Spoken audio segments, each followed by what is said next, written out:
E aí, galera, sejam bem-vindos aos 10 minutos do meu rolezinho. Agora a gente já tá liberado pra começar a ler Platão. A gente parou por volta da 361B, por aí. Livro 2, República. Deixa eu ver a pergunta que o Submundo fez aqui.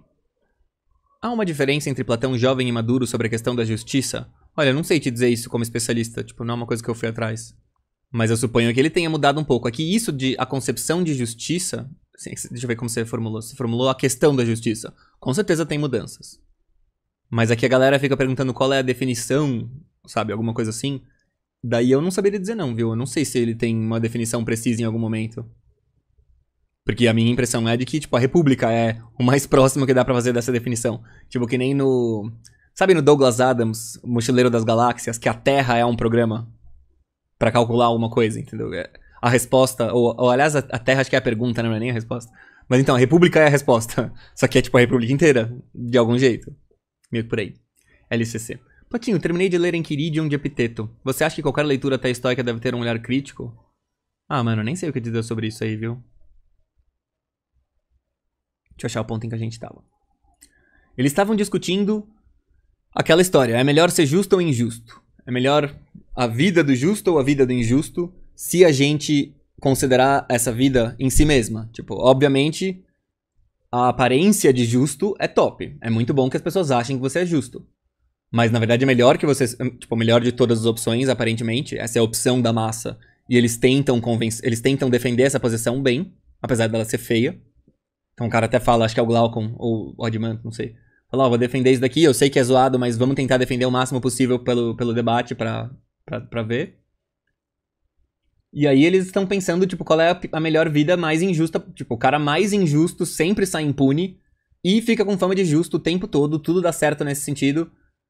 Então esse cara, será que, assim, como é que você vai vencer? A questão desse ponto em que a gente tá é, será que realmente tem um jeito de ter uma vida melhor do que essa? A de você fazer o que você quiser, todas as injustiças. É que assim, eles acabam tendo que formular não só o que você quiser, você tem que fazer as injustiças. Meio que assim. Mas, será que não é mesmo a melhor coisa você poder, ser desmedido, punir os outros injustamente e tal, e sair impune? E versus, porque daí, pra eles verem muito, eles querem pensar isoladamente a questão, daí eles isolam o máximo possível, assim, vamos pensar qual é a essência, o supremo injusto e o supremo justo. O supremo injusto é o cara que parece totalmente justo, mas é totalmente injusto. E o supremo justo é o contrário, é o cara que é totalmente justo e parece totalmente injusto. É o cara que vai, ser crucificado, apesar de ter sido o mais justo de todos, entendeu? É literalmente essa a metáfora. É que é mais grave até do que isso, na verdade, se for pensar. Isso é uma coisa que é séria do Platão comparado com o nosso esquema.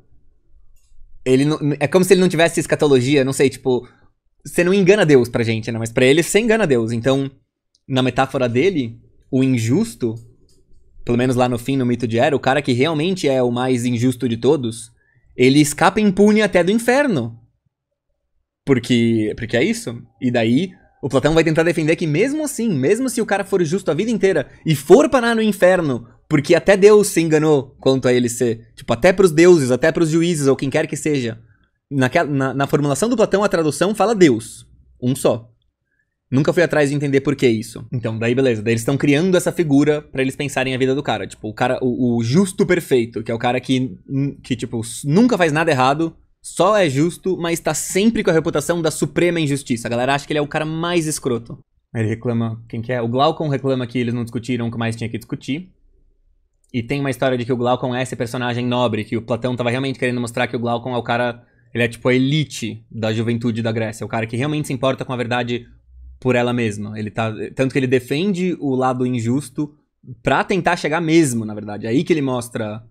ele não seria honesto se ele só chegasse, admitisse assim, não, realmente, a vida justa é a melhor mesmo, tem que, sabe, é fácil fazer isso, é politicamente correto. E ele não quer essa via. E isso fica claro no momento em que o Trasímaco perde o debate pro Sócrates e o Glaucon fala, não, ele perdeu, mas na verdade a gente não tá convencido. Porque ele perdeu por outras razões. Então beleza, daí ele fala, tá, então, se a gente não tá falando da coisa certa, fala aí, qual é? Estás a dizer coisas sem sentido. Ouve ainda mais isto que vou te dizer. é preciso que examinemos também as afirmações contrárias às que ele fez, as daqueles que honram a justiça e vituperam a injustiça, a fim de tornar mais claro aquilo que Glaucon me parece querer dizer. Os pais apregoam e recomendam os filhos, bem como todos aqueles que têm a seu cargo a necessidade de se ser justo, sem elogiarem a coisa em si, a justiça, mas o bom nome que dela advém. Eu lembro da gente ter discutido isso antes, que ele tá reclamando que os pais, que a gente ensina as crianças a serem justas justamente através da aparência da justiça. A gente não fala pra elas serem justas em si. Isso é uma coisa meio pedagógica, que a República é cheio de questões de pedagogia. O outro fala também de maneira semelhante. Como a de um rei ilustre, que sendo temente aos deuses, obedece ao direito. A terra negra produz trigo e aveia, as árvores carregam-se de frutos, as ovelhas dão sempre crias, o mar fornece peixe. Tá falando dos benefícios que os justos ganham. Tem outros que alargam mais ainda os benefícios por parte dos deuses, que é... Não, esse não é o nosso caso. Parece que até, tipo, seus... Se bem que tem alguma coisa, né, na Bíblia, em algum lugar assim, se pá mais no Velho Testamento, não tenho certeza. De que, tipo, a raça inteira do cara acaba beneficiada pela justiça. E botam um injusto no Hades. Uma coisa que é interessante mencionar é que eu acho que eles estão livres nessa parte do debate. Eles estão, assim, eles já tiveram a parte que é mais, sabe, eu defendo um ponto, você defende um ponto, agora eles já estão construindo juntos um ponto. Então, ele não tá fazendo questão de fazer com que tudo que ele diz, sabe, seja decorrência daquilo que ele já disse. Ele falou, tem esse ponto pra cá, tem esse ponto pra lá, vamos considerar todas essas coisas. É uma coisa que, nesse ponto, já depende de amizade, essa parte da conversa. Você não consegue ir com inimigos ou com gente que, sabe, tá querendo brigar, você não consegue ter essa discussão direito desse jeito. Tipo, Trazima quando não conseguiria ajudar, assim. Olha só, tem outra coisa aqui também que eles falam. Interessante isso aqui, que todo mundo diz por aí que é fácil ser injusto e difícil ser justo. Ele tá apontando que a gente ensina a todo mundo que pior ainda do que só ensinar as pessoas a serem justas pela fama e injustas pra evitar a má fama. A gente ainda por cima ensina que é uma droga ser justo e que realmente é só por causa disso. Principalmente no caso de evitar a injustiça, né? De todos os argumentos que foram mais surpreendentes são os que dizem respeito aos deuses e à virtude. Que os próprios deuses atribuíram a muitos homens de bem infelicidades e uma vida desgraçada. E aos maus o contrário. Essa ideia que até aparece na Bíblia também. A ideia dessa vida. O que fazer com essa vida que todo mundo sabe que existe? Tem um cara que você sabe que ele é muito injusto. E o cara vive uma vida animal. O cara claramente vive uma vida boa. Você pode ficar tentando fazer salada de palavras, mas todo mundo olha e fala, não, esse cara tá feliz, esse cara curtiu mesmo. Saiu impune e curtiu mesmo. E as pessoas contam e recontam essa história de que isso acontece. O que acontece quando a gente junta tudo isso que a gente estava discutindo? O que vocês acham que vai acontecer com a alma dos jovens que são minimamente inteligentes? Eles olham toda essa história e falam, eu acho que... Eles vão falar o que o Píndaro falou. Hei de subir ao bastião mais elevado pela justiça ou pelo dolo tortuoso. Pois, segundo dizem, se eu for justo e não parecer, não tiro proveito algum, e sim só me ferro. Que o importante é você subir. Dane-se se é pelo bem ou pelo mal. Dane-se se é pela justiça ou pela injustiça. A questão de ser justo ou injusto, ela é trivial. A questão importante é você conseguir subir na vida do jeito que for. Não é fácil passar sempre desapercebido quem é mal. Porque realmente, tipo, é um jeito clássico de você... Tipo, realmente não é fácil você ficar sendo impune. Então é melhor você já aprender a ser bom pra você parecer bom, porque as pessoas são boas em perceber essas coisas. Então não adianta você querer basear a sua vida inteira em enganar os outros porque eles vão sacar. Mas o cara fala, não tem nada grandioso que não tenha dificuldades. Tipo, se você for bom mesmo em enganar os outros, isso continua a questão. Se você conseguir fazer, será que vale a pena? Porque ainda mais hoje, sei lá, é possível você engana um vilarejo inteiro, daí depois você muda de vilarejo, sei lá. Mas aos deuses não é possível passar desapercebido nem fazer violência. Ora, se eles não existem ou não se preocupam com as coisas dos homens, para que havemos de importar-nos com o passar desapercebido? Se eles se preocupam, nós não sabemos nem ouvimos falar deles a mais ninguém, senão através das leis e dos poetas que tratam da sua genealogia. E são esses mesmos que dizem que eles são de molde a deixarem-se fletir por meio de sacrifícios. Ele levanta esse ponto assim, tipo, mano, os nossos deuses são muito mercenários. Como assim, mano? Como que o juízo... Como que o juízo final do nosso Deus, dos nossos deuses, tipo, depende de você subornar ele com um sacrifício? Isso é completamente absurdo. E isso é muito, eu achei, coisa de cristão, né? Tipo, o cristão olha pra isso e fala, mas aí não dá, né?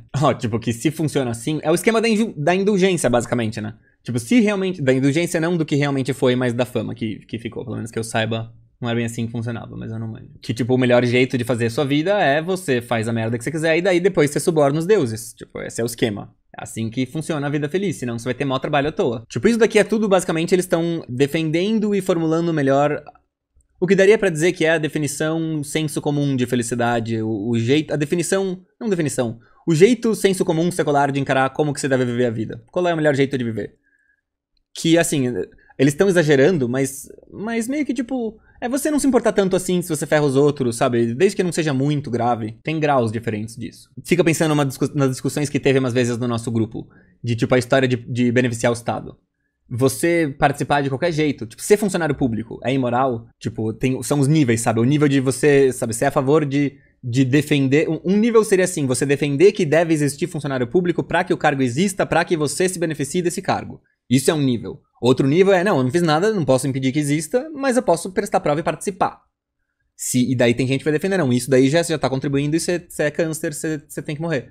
E tem outros que falam, não, peraí, é outra história. Tipo a história das cotas também, que você pode ser contra cotas, argumentar, e daí, deram cotas, eu vou pegar, porque a competição tá aí. Então, acho que são os grauzinhos de justiça e injustiça. Eu acho que a gente tende a, tipo, arredondar pra baixo, a ser injustinho. Não é que a gente... Acho que se a gente tentar pensar na coisa muito exacerbada, vai parecer que não faz sentido a questão, né? Mas quando a gente pensa... É difícil pensar isso em abstrato. Depois desses argumentos, havíamos de escolher a justiça de preferência a uma injustiça de maior amplitude, uma vez que se assegurarmos os resultados desta com uma falsa respeitabilidade, procederemos a nosso bel prazer, junto dos deuses e dos homens. Então é bom que eles estão fazendo essa história de enganar até os deuses, porque é bom pra discutir isso. Estava mal na frente disso, então, pá, que droga, eu sou perdido, eu me tornei meu maior pesadelo. O professor que chega na aula e precisa perguntar onde ele estava. Aqui. Segundo tudo quanto dissemos, como será, ó Sócrates, que há de querer honrar a justiça uma pessoa que tem a vantagem de possuir força de ânimo, capacidade econômica ou física, nobreza de nascimento, sem que se ria ao ouvir elogiá-la?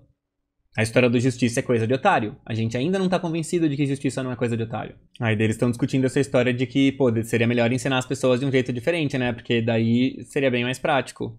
Ninguém mais é justo voluntariamente, mas que devido à covardia, à velhice ou qualquer outra fraqueza, ele censura a injustiça, porque ele tá incapacitado de a cometer. Não é só que é coisa de otário, é coisa de fraco. Coisa de covarde. Ninguém jamais censurou... então, agora nesse sentido a gente pode entender a República como outra coisa, pensando bem.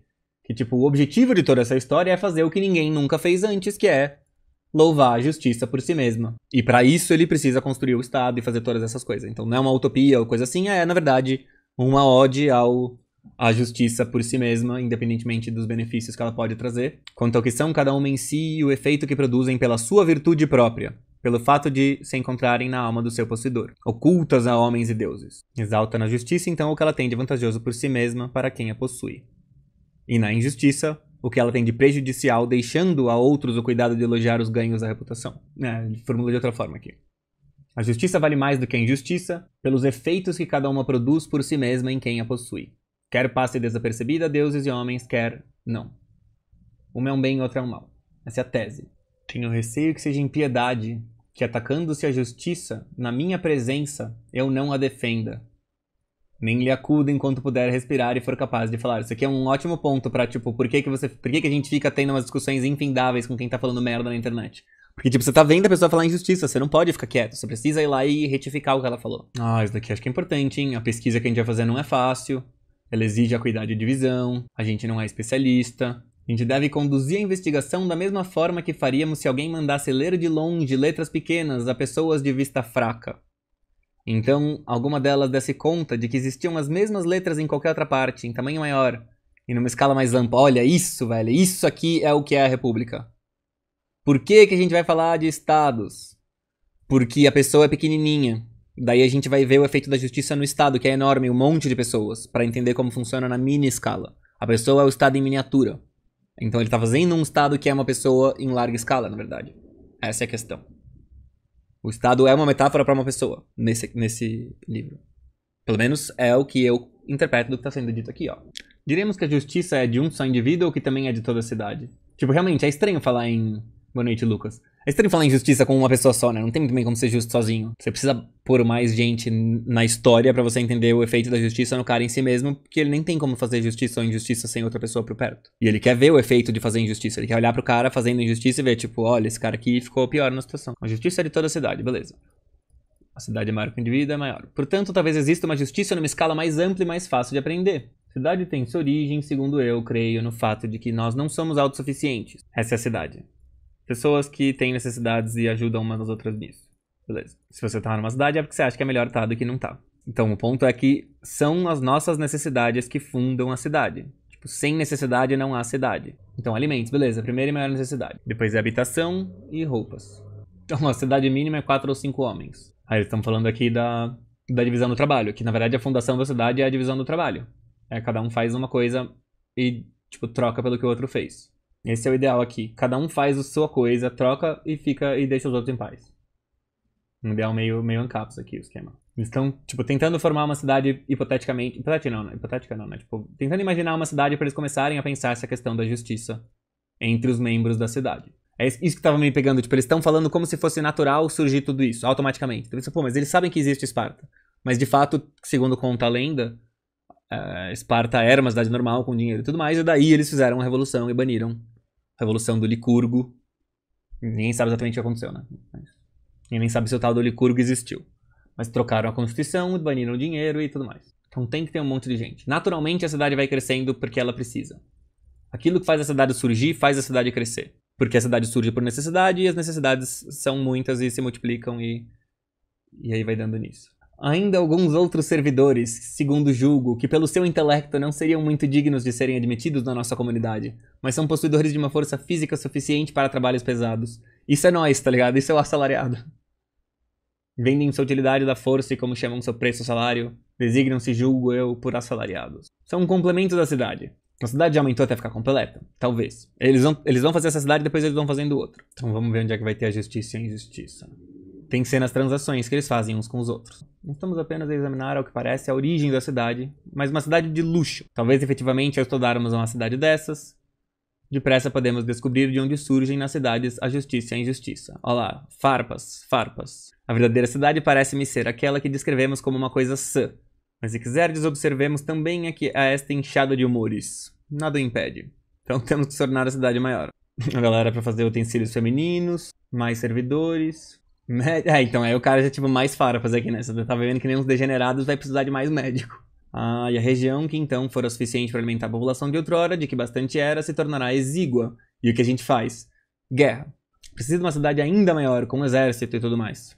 E tudo isso tá parecendo necessário, tá acontecendo meio que sozinho, mas é a cidade do luxo. Mas é isso, então? Vamos ver, vamos pensar, porque parece ser útil também pensar isso aqui. Então beleza. Então a cidade do luxo ela vai fazer guerra. Inevitável. Isso aqui, porque vai faltar coisa. Impossível uma só pessoa exercitar-se a perfeição em diversas artes. Olha só, esse ponto aqui, mano, esse ponto aqui é essencial. Esse ponto aqui é onde começa a questão de a gente precisa de uma classe que é especialista em luta. Precisa ter uns guerreiros. Porque senão a gente vai fazer guerra mal e isso é meio importante. A luta de guerra não te parece ser uma arte? Sim, e muito.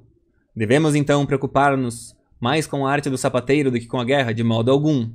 Os guardiões, os famosos guardiões. Tipo, esses são os caras que vão ser a elite do rolê. Deixa eu ver um bom lugar pra gente parar. Se vale a pena ir mais uma página ou não.